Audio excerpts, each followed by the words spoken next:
El Señor hoy quiere mostrar como otra perspectiva acerca de por qué las aflicciones en la vida del justo.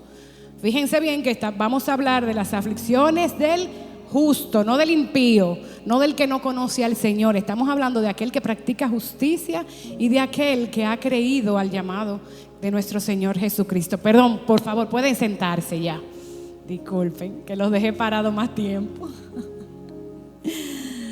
Pero yo me ponía a pensar porque lo primero que llegó a mi mente fue simplemente ese flash del título del tema. Y yo decía, ok, sí. Pero si el Evangelio, nosotros decimos, ¿verdad? ¿Qué es el Evangelio? ¿Alguien de aquí me puede decir qué es el Evangelio? Buenas noticias, ¿verdad? La gracia es un regalo o un favor inmerecido. Y se supone, ¿verdad?, que la palabra de Dios es eso, el Evangelio, y es la buena noticia, y es esa gracia, ese regalo que nos ha sido entregado. Entonces yo dentro de mí me hacía como una cuestionante. Entonces, ¿por qué? Si el Evangelio es buena noticia y si esto es por gracia y nosotros no tenemos que pagar nada, ¿por qué nosotros somos afligidos? ¿Por qué el justo se aflige de igual manera que el impío, que se supone que sufre a causa de su pecado? Y si usted no está pecando, ¿por qué entonces vienen las aflicciones en nuestras vidas? Si usted ha creído al llamado del Señor. Entonces yo meditaba en esto, y cuando comencé a indagar, lo primero que quise ver qué significaba la palabra aflicción. Dice la palabra aflicción, el término griego que se utiliza literalmente en la Biblia es philsis. Disculpen que yo no sé griego. Es philsis, que significa presión, opresión, tensión, angustia, tribulación. Y también es el término que se utiliza para el proceso de machacado de la uva, de la vid, para obtener el vino o el jugo. ¿Recuerdan aquellas parábolas que Jesús hacía y nos comparaba a nosotros como esa vid? Incluso él mismo decía, yo soy la vid. Él fue oprimido, él fue afligido. Entonces, ya viendo Samuel, si me pones la imagen por favor aquí. Ok, está bien, no hay problema. Vamos a ir buscando por favor el Salmo 1 del 1 al 3.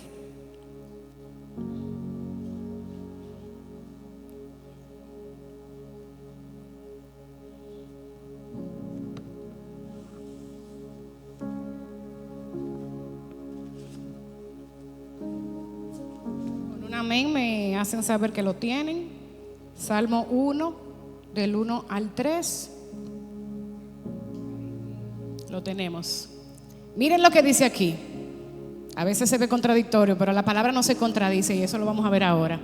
Dice, bienaventurado el varón que no anduvo en consejo de malos, ni en sillas de pecadores, ni de escarnecedores se ha sentado. Continuamos. Voy a buscar, aquí lo tengo. Dice, sino que en la ley de Jehová está su delicia, y en su ley medita de día y de noche. Será como árbol plantado junto a corrientes de agua, que da su fruto a su tiempo, y su hoja no cae, y todo lo que hace prosperará.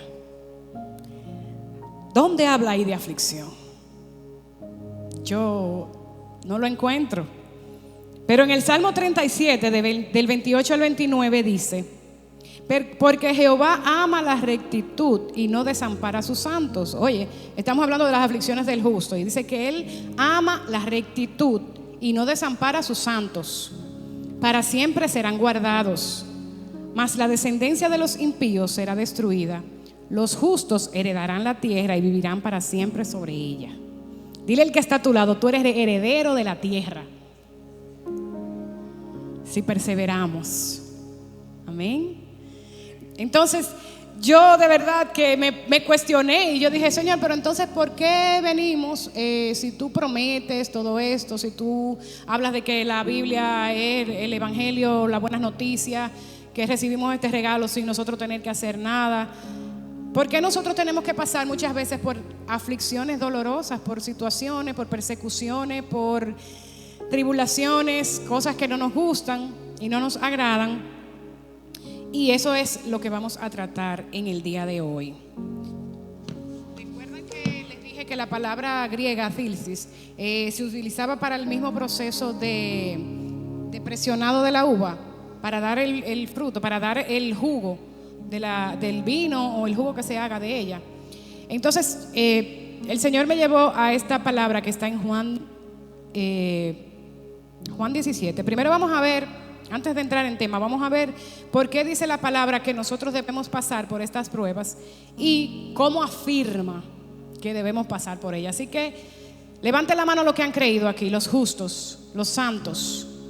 Levante la mano con confianza. Si usted cree, yo usted es un santo del Señor, apartado para Él. Bueno, pues yo le tengo una noticia, mis hermanos. Habrá tiempo de gozo, habrá tiempo de bonanza, pero también habrá tiempo de aflicción en nuestras vidas. Eso está por seguro. Pero mire lo que dice aquí. En Juan 17, del 13 al 15, dice, vamos a leer esta versión. Dice, pero ahora voy a ti y hablo esto en el mundo, para que tengan mi gozo cumplido en sí mismos. Me voy aquí. Perdón, lo voy a repetir. Ahora voy a ti, mientras estuve con ellos en este mundo, les dije muchas cosas para que estuvieran llenos de mi alegría. Les he dado tu palabra y el mundo los odia, porque ellos no pertenecen al mundo, así como yo tampoco pertenezco al mundo. Esas fueron palabras de Jesús a sus discípulos antes de morir. Él les decía, orando al Padre por ellos, y les decía, yo no soy de este mundo, Padre, ellos tampoco son de este mundo, los han odiado porque han amado tu palabra. Y cuando usted va a otra nación, el que va a otra nación sabe que tiene que portarse muy bien, ¿verdad? Imagínense que nosotros vayamos a Estados Unidos y que vayamos y hagamos cosas en contra de la policía, en contra del presidente y todas esas cosas. Pues eso es lo que nosotros estamos haciendo aquí en la tierra. Nosotros estamos haciendo oposición a los gobernadores de esta tierra. ¿Cuántos saben que la potestad de este mundo está a manos de Satanás? Entonces usted tiene que entender que si nosotros estamos en contra de las leyes de Él, en contra de lo que Él quiere hacer en este mundo, nosotros vamos a tener una guerra. Nosotros no vamos a poder nadar como va la corriente. Usted mire, usted se puede entrar a una corriente muy fuerte y si usted va en dirección a ella, ella le va a ayudar. Usted va a correr rápido, pero cuando usted va en contra de esa corriente, usted va a tener que hacer un gran esfuerzo para ir en contra de esa corriente. Entonces, esa contracorriente es lo que va a causar esa fricción, esa aflicción. Recuerden que hablábamos ahorita que la aflicción es más que esa presión que se ejerce sobre un objeto. Es como que te ponen una carga arriba. Esa es la aflicción. Dice Hechos 14, 22. Miren, ahí tenemos una imagen donde vamos a darle atrás esa imagen, Samuel. Miren esa imagen. Pero miren quién está atrás. Miren, fíjense. Nosotros estamos cargando a veces ese peso sobre nosotros, pero no estamos solos. Esa es la diferencia que nosotros tenemos con la gente del mundo. Y al lado es una prensa antigua, de donde se sacaba el fruto de la vid, el jugo, el vino. Y esa rosca que está ahí arriba, eso comenzaba a dar vuelta y vuelta y vuelta. Y mientras más vueltas, más bajaba y más oprimía y más oprimía. Y mientras más le oprimían, más jugo salía de esa vid. Entonces dice Hechos 14, 22. Ahora sí, leemos. Dice, fortaleciendo los ánimos de los discípulos. Eso era en el libro de los Hechos. Exhórtalos a que perseveren en la fe y diciendo, es necesario que a través de muchas tribulaciones entremos en el reino de Dios. ¿Cuántos quieren entrar al reino de Dios? Bueno, pues entonces vamos a tener que tener tribulaciones por momentitos. No va a ser eternamente. Cuando estemos allá eternamente, eso va a ser una maravilla. Pero mientras estemos aquí vamos a tener que sufrir un poquito. Dice precisamente en Hechos, en ese Hechos 14, era donde cuando ya Jesús había muerto y los cristianos eran perseguidos, eran quemados, eran azotados, eran sacados de la sinagoga. Entonces, ellos decían, dile que perseveren en la fe, diciendo que es necesario que pasemos por estas tribulaciones para poder entrar al reino de los cielos. Pero dice también Primera de Pedro 2:21 que pues para esto fuisteis llamados, porque también Cristo padeció por nosotros, dejándonos ejemplo para que sigáis sus pisadas. Nuestro ejemplo, nuestro líder, nuestro ejemplo a seguir es Jesús. Y Jesús lo que más hizo en esta vida fue padecer. Dice que ni los de su casa le creían. Dice que donde menos milagros él pudo hacer fue en su ciudad natal, porque era que no le creían. Porque imagínense, lo conocían tanto que decían, pero ¿cómo va a ser que este sea el Hijo de Dios? Bueno, pues así mismo, mis hermanos, como nosotros hemos creído a la palabra de Él, así mismo nosotros tendremos que padecer. Ya Él nos dio ejemplo. Él nos dio ejemplo de cómo ser victoriosos, pero también nos dio ejemplo de cómo ser sufridos. Pero esto no es para... Esto no lo hace el Señor y que para que nosotros suframos, para vernos afligidos y golpeados. No, porque estos son mis súbditos y yo los voy a golpear. Esa no es la idea. La idea es que en esa aflicción nosotros vamos a ser procesados. Y vamos a ir a Juan 15. Vamos a leer versículos del 1 al 5. Vamos a leer el versículo 8 y después vamos a leer los versículos del 16 al 18. Porque ahí yo encontré unas claves muy poderosas en cuanto Jesús hacía esa comparación de la vid con nosotros, la vid y los pámpanos. Incluso de este tema hemos hablado mucho y realmente hay una palabra que se repite mucho constantemente en este pasaje, en el Juan 15, que es la palabra permanecer. Y permanecer es una de las cosas que son más difíciles para nosotros como cristianos. Pero hoy lo vamos a ver desde un punto de vista un poquito diferente. Dice del 1 al 5: yo soy la vid verdadera, eso fue Jesús hablando, y mi Padre es el labrador. Todo pámpano que en mí no lleva fruto, lo quitará, y todo aquel que lleva fruto, lo limpiará, para que lleve más fruto. Y vosotros estáis limpios por la palabra que os he hablado. Permaneced en mí y yo en vosotros. Como el pámpano no puede llevar fruto por sí mismo si no permanece en la vid, así tampoco vosotros. Si no permanecéis en mí, tampoco vosotros si no permanecéis en mí. Yo soy la vid, vuelve Jesús a decir, vosotros los pámpanos. Y el que permanece en mí y yo en él, este lleva mucho fruto. Porque separados de mí, nada podéis hacer. Bueno, Jesús es muy claro aquí. Y ustedes ven cómo él va saltando de la comparación con la vid, pero también les habla directamente a los discípulos. Dice Juan 15:8: en esto es glorificado mi Padre, en que llevéis mucho fruto y seáis así mis discípulos. Juan del 16 al 17. Después, cuando ustedes lleguen a su casa, ustedes lo leen completo, pero para no extenderme tanto, tomé las partes más importantes. Dice del 16 al 17. Dice: no me elegisteis vosotros a mí, sino que yo os elegí a vosotros, y os he puesto para que vayáis y llevéis fruto, y vuestro fruto permanezca, para que todo lo que pidiereis al Padre en mi nombre, Él os lo dé.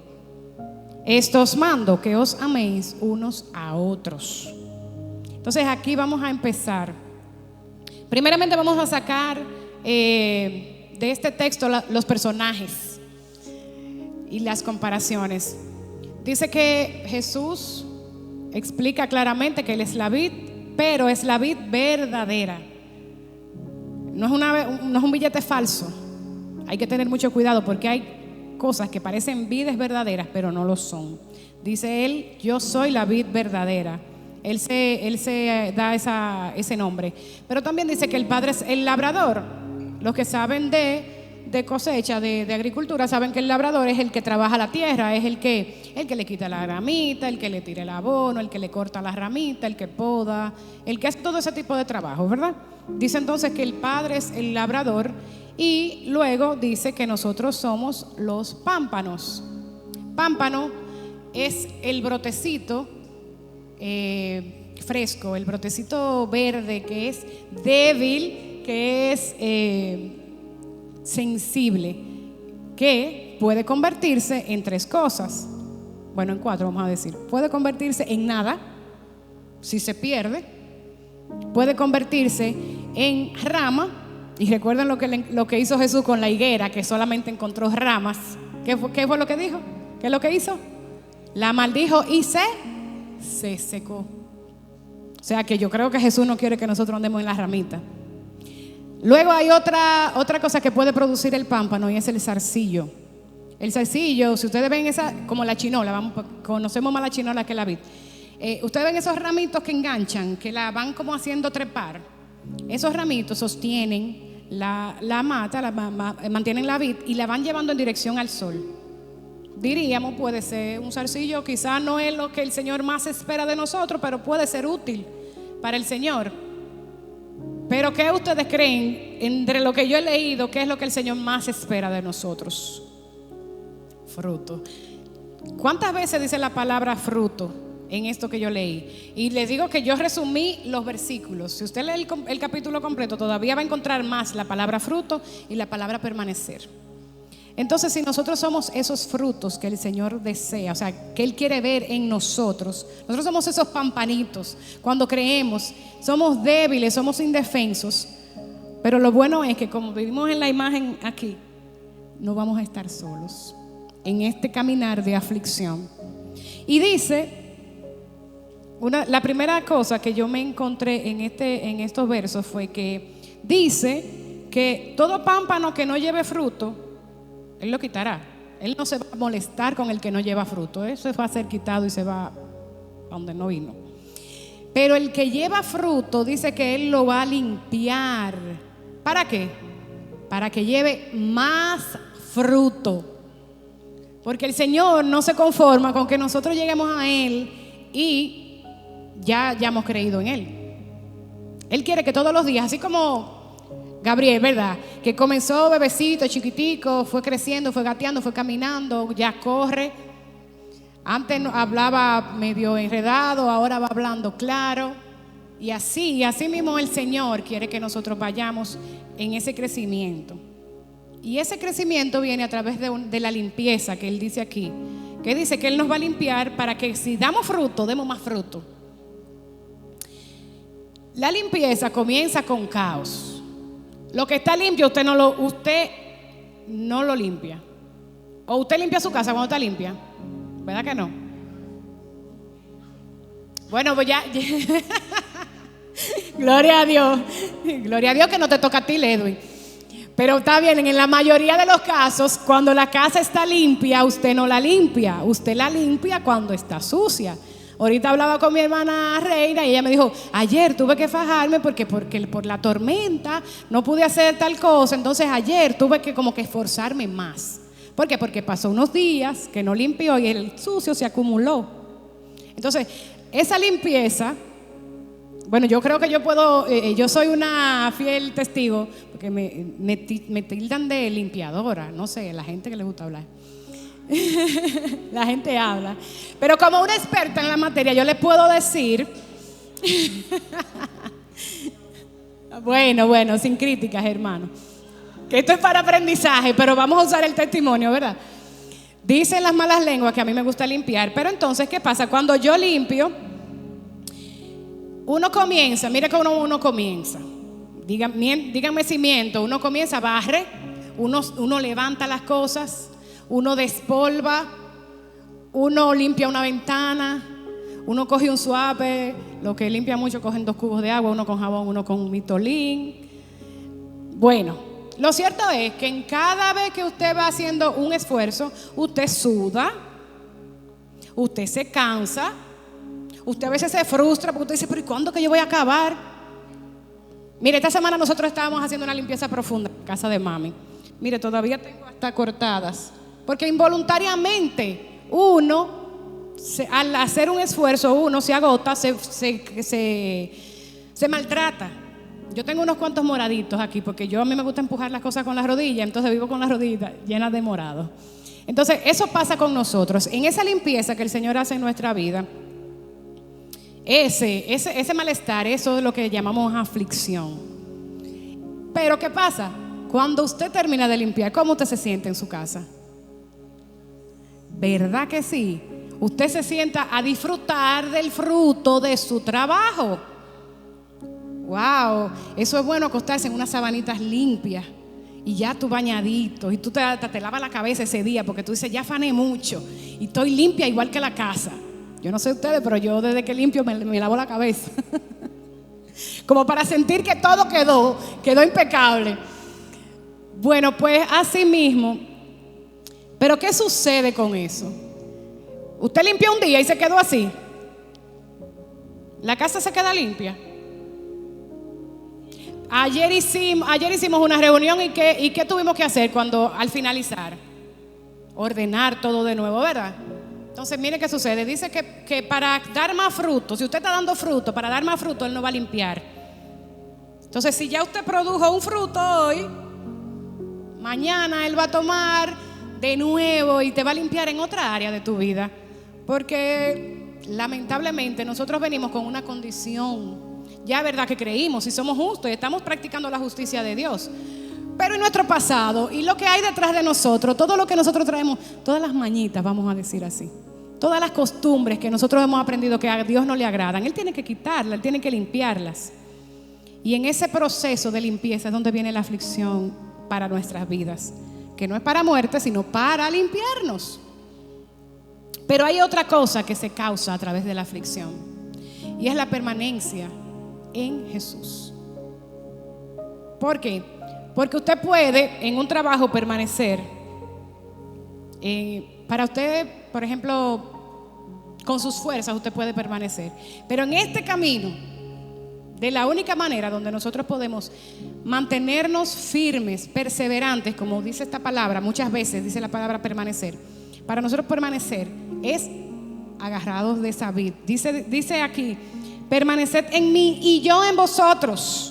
Como pámpano no puede llevar fruto por sí mismo, sino permanece en la vid. Así tampoco vosotros, si no permanecéis en mí. O sea, Él nos está diciendo, la única manera en la que ustedes pueden perseverar en este camino es conmigo. Porque este camino es contra de la corriente, como hablábamos ahorita.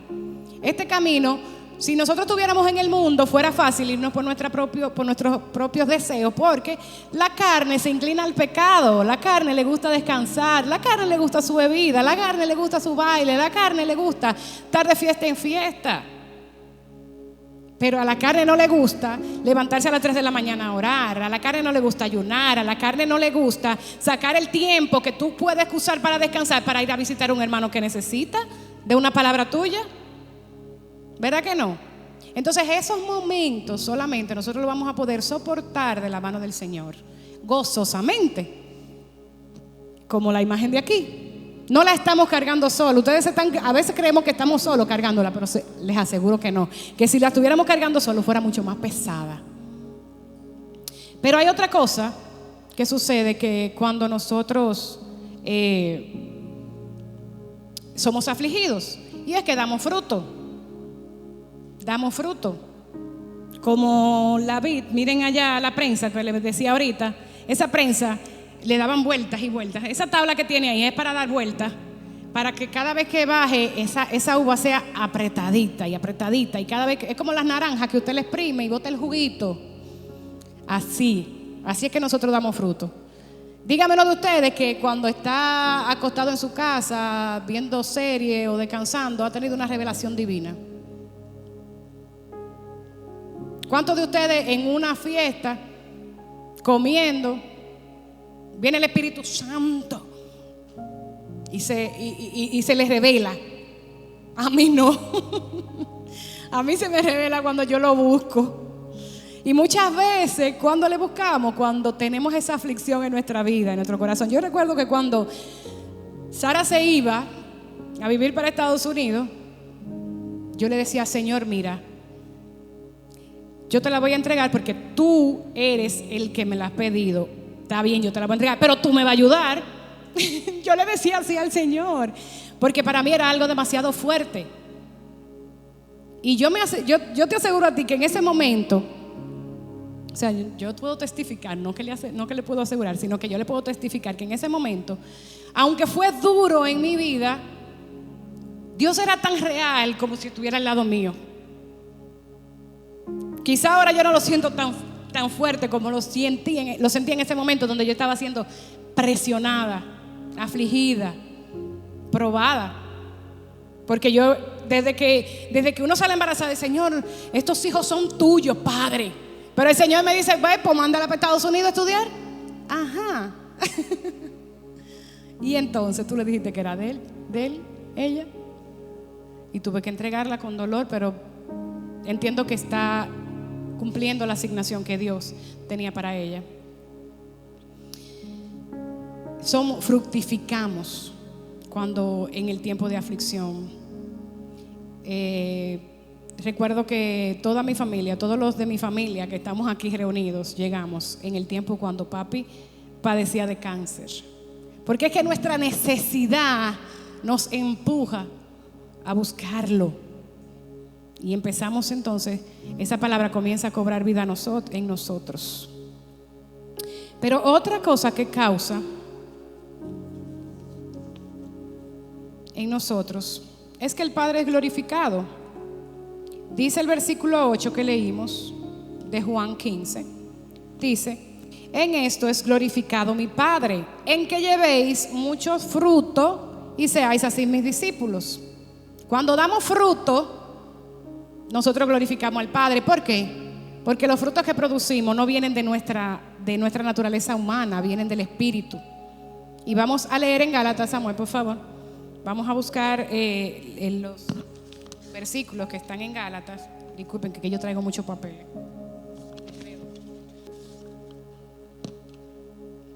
En Gálatas, Samuel tiene cuando lo tengamos.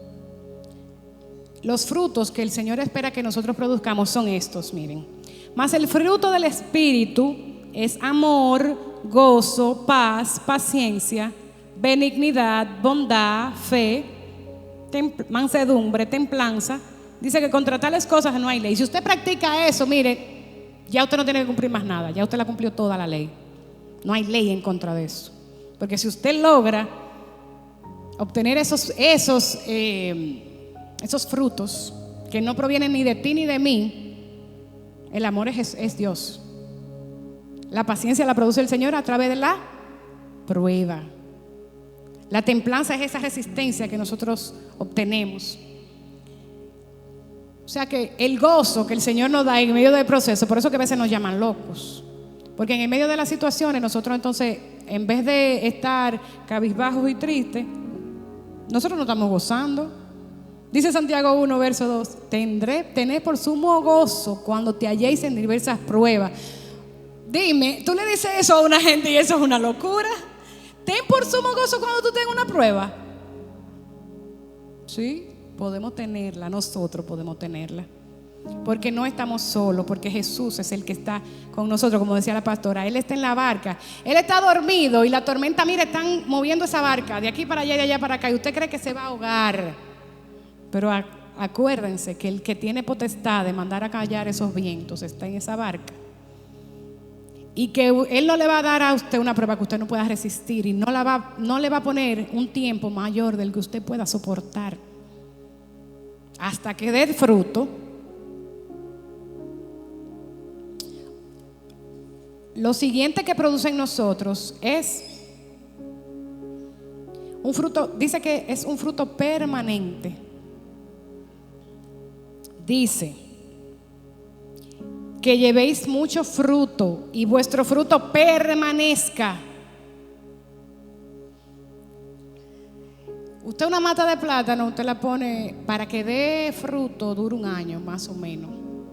Pero antes de que esa mata crezca y dé el fruto, usted tiene que regarla, mojarla, quitarle la gramita, ponerle el abono, quitarle, fumigarla para que lo que venga tenga alrededor. Esas son las malas compañías, para que esos mosquitos, esas hormigas no vengan y se coman el fruto. Entonces es todo un trabajo.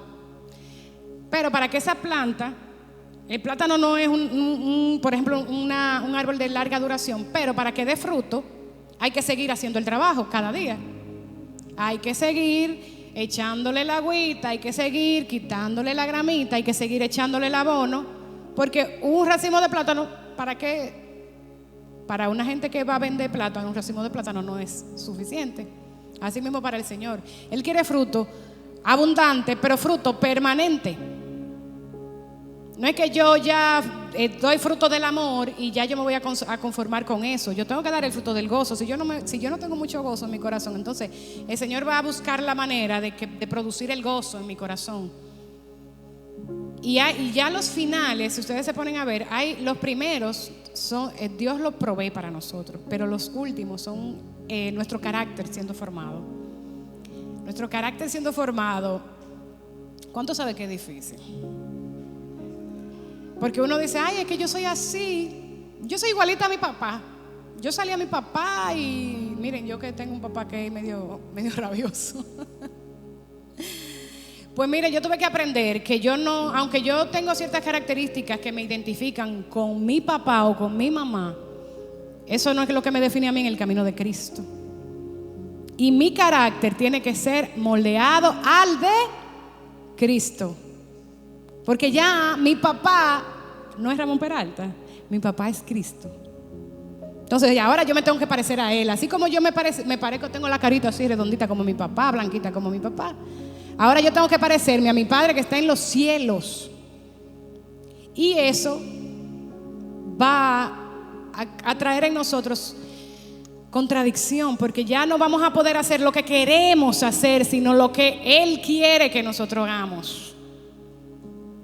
¿Cuántos aquí han tenido metas que han tenido que dejar? Porque nuestro norte era tener aquello o lo otro, irme a aquella ciudad o hacer aquello. Y viene el Señor y te dice, no, no es así. Los planes no son así. Miren, yo siempre decía, yo le doy gracias a Dios porque yo tengo 2 hembras. Y las hembras generalmente no se van de la casa, traen familia. Cuando Sara me dijo que quería irse a estudiar afuera, ustedes saben que es lo más probable que ella no vuelva a vivir para acá, ¿verdad? Muy probablemente ella se enamore allá, se establezca allá, estudie y toda su vida la haga allá. Y eso fue eso fue lo primero que me chocó a mí. Y yo le decía, Señor, pero yo me llenaba la boca diciendo que yo tenía hembras y yo he criado a mis hijas como la mamá gallina, así, abajo de mí todo el tiempo. Y realmente eso fue algo que me chocó a mí, tener que entregar eso, que para mí era un tesoro valioso que yo tenía en mi vida. Sin embargo, el Señor me dijo, no es a tu manera, es a la mía. Y así mismo yo sé que muchos de nosotros vamos a encontrarnos en momentos donde nuestros sueños van a tener que morir para que vivan los del Señor, los de Cristo en nosotros. Y yo le voy a decir una cosa, más alto que están los cielos de la tierra, así son los pensamientos del Señor para nosotros, pensamientos de bien y no de mal, para darnos un futuro y una esperanza.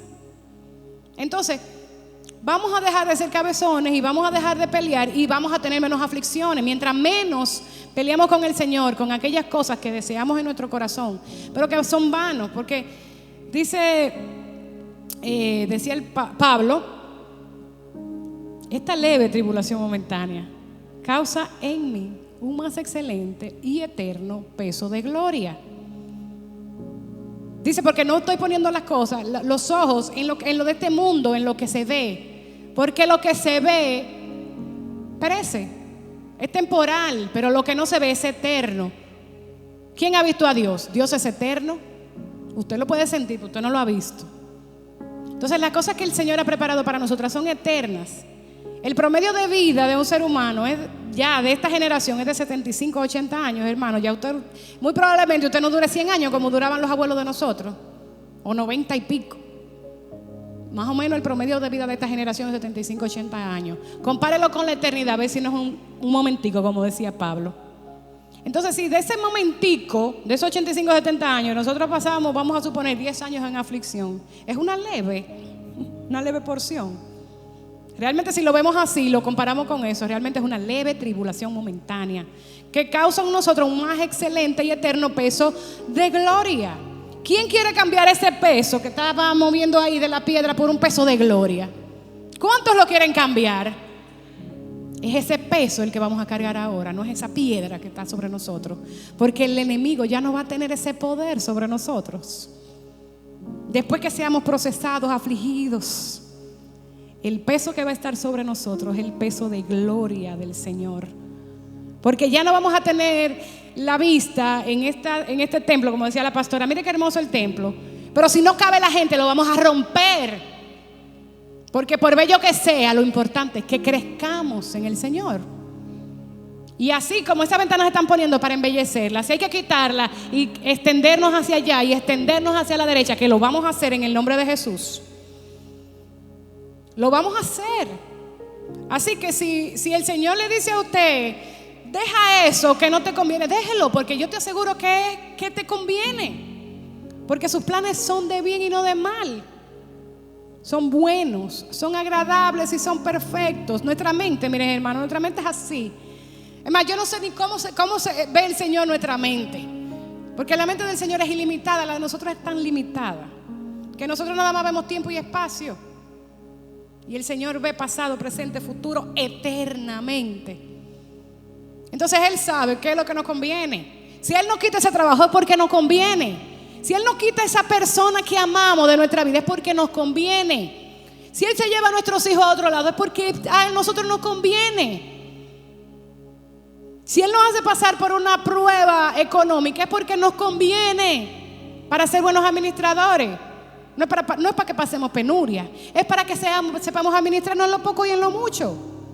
Si tenemos problemas con nuestra pareja es para que aprendamos a desprendernos de ese yo que quiere ganar todo el tiempo. Díganmelo a mí. Bueno, los que han recibido charlas de pareja han escuchado mucho de mi testimonio, de que yo no era fácil. Pero he tenido que morir muchas veces para que mi matrimonio sea bueno. Porque yo vine con muchas cargas y muchos aprendizajes incorrectos en la vida, en mi caminar antes de conocer al Señor. Entonces, si el Señor te dice no es por ahí, no es por ahí, mi hermano, no sea cabezón, no siga. Entonces, ya dijimos de los frutos. Pero otra cosa que produce en nosotros la aflicción es la santificación. ¿Por qué? Porque por medio de ella, de la aflicción, de la limpieza, que hablamos de la permanencia en Jesús, nosotros vamos a tener que apartarnos de esas cosas. Santidad no significa apartado. Santidad no es de que la falda está aquí, que la ropa, no, eso no es la santidad, que no uso arete. Santidad es apartarse. ¿Apartarse para quién? Para el Señor. Entonces, para nosotros poder lograr todo esto, nosotros tenemos que apartarnos de las cosas que nos hacen daño, de aquellas que nos ensucian. Acuérdense cuando hablábamos de la limpieza. Cuando usted se pone, usted se cambia, este vestido que yo tengo puesto hoy, yo me lo puse limpiecito, lavadito, planchadito. Pero cuando yo llegué a mi casa ahorita va a estar sucio, yo tengo que lavarlo. Y él no se ensució porque yo me dije, yo me voy a ensuciar. Él se ensució involuntariamente, ¿verdad? Así somos nosotros. Porque este mundo es sucio. Este mundo está contaminado, mis hermanos. Y usted habla con un vecino y se le va pegando esa mañita del vecino. Usted va, es como, mire, yo me rozo ahí y a veces si está sucio me va a llenar de polvo. Entonces nosotros tenemos que caminar con cuidado, viendo a ver, que no me pegue, que no me ensucie. Pero si yo me ensucie tengo que volverme a limpiar y va a volver a doler. Y mientras más sucia yo esté, más me va a doler, porque mientras más sucia está la casa, más usted se cansa. Cuando la casa hay que pasarle un pasillito, usted termina en 5 minutos. Pero cuando la casa hay que lavar los closets y hay que sacar toda la ropa que está ahí y hay que lavar ventanas, usted le toma un día completico y usted termina cansado, que a veces tiene que tomarse hasta un analgésico, ¿verdad que sí? Entonces esa es la aflicción en nuestras vidas. No es que el Señor la produce para que nosotros seamos afligidos por amor al arte. No es porque Él no nos guste vernos sufrir, es porque Él necesita sacar de nosotros esas cosas buenas. Dígame lo que son padres si usted a sus hijos le da todo lo que ellos quieren. Si Juancito dice que se quiere tirar de allá arriba, ¿tú lo vas a dejar tirar, Juan? No, porque él no sabe que se puede hasta morir, pero tú sí lo sabes. Entonces eso pasa con nosotros. Que el Señor no nos va a dar todo lo que queremos, nos va a dar todo lo que nos conviene. Si Él dice que se quiere desayunar con papita, tú no se lo vas a permitir, ¿verdad que no? Tú se la das después que ya ha comido algo saludable. Se le da un gustito, un dulcito. Pero en el amanecer, en sus comidas importantes, tú te preocupas porque ella coma algo que la alimente. Pues así mismo es el Señor con nosotros. Nos va a dar lo que nos conviene. Y a veces no nos va a gustar porque la medicina a veces amarga. A veces te causas efectos, hasta efectos secundarios, te marean. Yo te estaba pidiendo unas pastillas el otro día, que el doctor me dijo que me las bebiera después en la noche, como a las 8 de la noche. Y cuando yo me dormía y despertaba en la madrugada, yo sentía como el que estaba endrogado, porque todo me daba vueltas. Pero mi cuerpo la necesitaba en ese momento, porque yo estaba operada y tenía un dolor. Me era necesario a mi cuerpo. Entonces muchas veces yo no me la quería tomar, porque no me gustaba la sensación que yo tenía.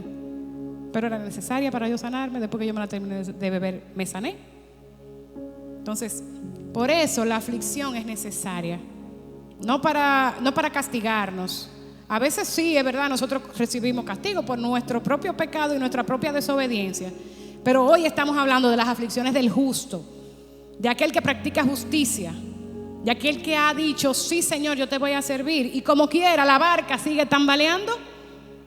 Jesús estando en la barca, como decía la pastora el domingo, o como decía Douglas en una prédica pasada, es que Él es soberano. Él escoge lo que tú debes pasar para ser procesada, pero escoge lo que Juan tiene que pasar para ser procesada.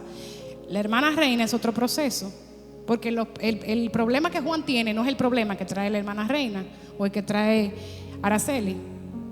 Entonces por eso nuestros procesos a veces son distintos. A veces se parecen, porque a veces son cosas media parecidas, pero realmente son necesarias.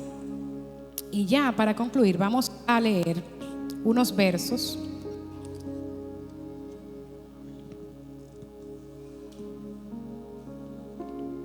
Juan 16:3.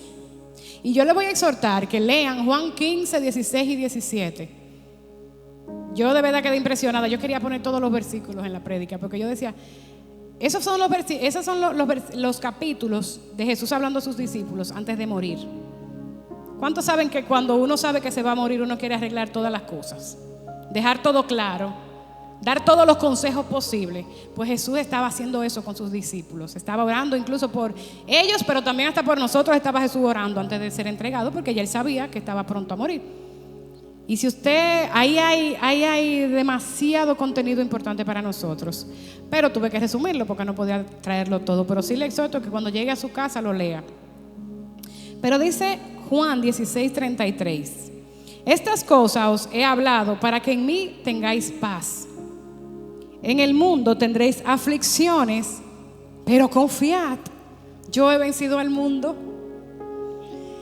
Realmente Él estaba diciéndole, yo le estoy diciendo todas estas cosas que le estoy diciendo aquí ahora, es para que ustedes puedan tener la confianza de que verdaderamente, aunque pasen la aflicción, entiendan que yo ya voy a vencer todo eso. Él no estaba muerto todavía, pero él sabía que le quedaba poquito. Dice, yo he vencido el mundo. Él habló en futuro, ya yo he vencido al mundo. No hay prueba, no hay aflicción que tú o yo hayamos pasado que ya el Señor no la haya pasado. Yo siempre digo que cuando usted tiene un problema de algo, mira, hasta una uña enterrada que usted tenga, usted lo busca en la Biblia, eso está. Porque el Señor tiene consejo para todo. El Señor habla de cómo ser sano, de cómo ser limpio, de cómo ser justificado. Todo lo que nosotros necesitamos está en nuestro manual de instrucciones. Entonces Él le decía, miren, yo le estoy escribiendo y le estoy diciendo todas estas cosas para que estén tranquilos, para que tengan hasta gozo en medio de esto. Porque ya yo me voy, pero yo he vencido todo esto. Ellos no se esperaban. Ellos habían escuchado hablar de que Jesús iba a resucitar, pero ellos no se esperaban que Jesús iba a resucitar. Pero dice también en Santiago 1:12, bienaventurado el hombre que persevera en la tentación, porque cuando haya sido probado, recibirá la corona de vida que Dios ha prometido a los que le aman. Hay recompensa, hermano. Pero también dice en Salmos 34, del 15 al 19. Mire eso. Vamos a leerlo juntos. ¿Ustedes quieren que lo leamos juntos? Vamos a la 1, a la 2 y a las 3. Los ojos de Jehová están sobre los justos y atentos sus oídos al clamor de ellos. La ira de Jehová contra los que hacen mal, para cortar de la tierra la memoria de ellos. Claman los justos y Jehová oye y los libra de todas sus angustias. Cercano está Jehová a los quebrantados de corazón y salva a los contritos de espíritu. Muchas son las aflicciones del justo, pero de todas ellas les librará Jehová. Aleluya, dale un aplauso a tu Señor. Dice algunas, dice todas, pero dice que te las va a quitar. No, Él te va a librar. Él va a ir contigo de la mano. Mira, cuando tú llevas a tus hijos por primera vez al colegio, ellos no quieren ir. Ellos están felices mientras están contigo en la casa. Vamos para el colegio, pero cuando llegan, que saben que tú te vas. ¿Y qué tú haces? ¿Qué tú haces? Tú lo acompañas, tú te sientas un ratico con ellos, tú lo embullas. Mira, este es tu profe, mira, este niño que tú conoces, y tú lo embullas. Pues así va a estar el Señor. Él siempre va a estar contigo. Él siempre va a estar atento al clamor. Sus ojos siempre te van a estar mirando. Él no te va a quitar, Él te va a librar en el proceso de cualquier problema que no vaya a causar el efecto que Él quiere provocar en ti, ese fruto. Amén. Y dice Primera de Pedro 5:10, y yo estoy enamorada de este verso. Yo lo leo y casi lloro con él. Dice Primera de Pedro 5:10, mas el Dios de toda gracia, eso quiere decir, mas el Dios que te da todo sin pagar un precio, el que te regaló salvación, el que te regaló de gratis la entrada al cielo, ese Dios que nos llamó a su gloria eterna en Jesucristo. Recuérdense que nosotros no podíamos vivir eternamente porque el pecado nos separó de Dios. Dice que por medio de Jesucristo Él nos permitió entrar a su gloria eterna. Dice, después que hayas padecido un poco, Él no lo niega. Después que tú hayas padecido un poquito, dice, aleluya, Él mismo os perfeccione, afirme, fortalezca y establezca. Aleluya. Esto no es para muerte, mis hermanos, esto es para vida y vida abundante. Así que, como decía Santiago, tened por sumo gozo cuando te halles en las diversas pruebas, porque te van a producir muchas cosas buenas en tu vida, porque te van a acercar a Dios, porque te van a ayudar el que está en la condición en la que tú estabas. Gloria a Dios. Pero, ¿saben una cosa? Que el Señor no nos limpia ni nos lava. Yo sé que Él se gloria cuando nosotros damos ese fruto. Pero ustedes saben para qué. Samuel, vamos a leer Isaías 40 del 9 al 10. Y ya con estos dos sí terminamos. De verdad que sí, ya sí terminamos. Gloria a Dios. Isaías 40 del 9 al 10 dice, esto es para lo que nosotros fuimos llamados. Ayer hablábamos de la gran comisión. Ese llamado que el Señor nos hace para llevar estas buenas noticias, que aunque tienen aflicciones, son buenas noticias. Dice, súbete sobre un monte alto, anunciadora de Sión, levanta fuertemente tu voz, anunciadora de Jerusalén, levántala, no temas, di a las ciudades de Judá, ved aquí al Dios vuestro. He aquí que Jehová el Señor vendrá con poder y su brazo señoreará. He aquí que su recompensa viene con él y su paga delante de su rostro. Está hablando aquí de que anunciemos la venida del Señor. Porque nosotros, esta leve tribulación, como decía Pablo, es aquí un momentico en esta tierra, pero cuando nosotros vengamos, vamos a venir con un Señor que viene con poder y con un brazo que señoreará. ¿Ustedes se acuerdan el Salmo 37 que leímos ahorita? Que los justos heredarán la tierra. Nosotros vamos a venir con Él y vamos a gobernar y a señorearnos con Él si perseveramos y damos estos frutos y soportamos esa aflicción momentánea. Entonces vamos a recibir ese premio. Así que, mis hermanos, la exhortación en el día de hoy es que no miremos las cosas que suceden a diario como causa de muerte o de un dolor. Es válido a veces sentir aflicción en nuestro corazón porque somos seres humanos.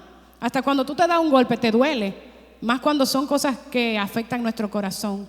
Pero no podemos dejarnos llevar de la melancolía y de esa depresión y de ese ganas de quedarme en mi casa llorando. No, porque no es para muerte, es para vida. Es para anunciar que el que ya venció, vence por nosotros y que la victoria de nosotros es segura.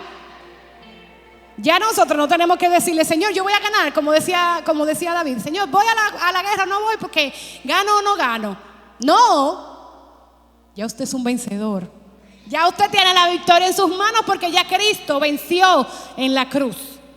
Y aunque a veces caemos y nos tropezamos, pero no va a ser para siempre. Entonces cuando Él venga, nosotros vamos a disfrutar de todas esas cosas maravillosas que Él tiene verdaderamente preparadas para nosotros. Lo que Él quiere que tengamos. Todas esas bendiciones que leímos en el Salmo 1, ¿recuerdan? Que seremos como árbol plantado junto a corrientes de agua y daremos fruto y esa hoja no se va a caer. Pero esas hojas no van a ser para distraer, van a ser hojas que van a dar sombra también. Aleluya. Vamos a ponernos sobre nuestros pies, vamos a darle gracias al Señor porque Él es bueno.